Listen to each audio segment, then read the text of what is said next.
I love watching my bees. If you are interested in becoming a beekeeper, but you have hesitations and fears about getting started, maybe you worry about getting stung, or the cost it takes to get started, or where you'll put your bees, or maybe you're worried about actually hurting your bees once you get them, or have no idea where to even buy bees. These hesitations keep many new beekeepers from getting started, sometimes for years.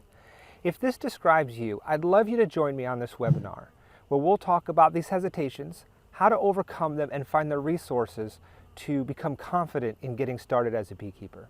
So if you want to become a beekeeper but you have hesitations, please join us on this webinar, From Hesitation to Honey Harvesting, and we'll discuss these hesitations and how to overcome them. I hope to see you there.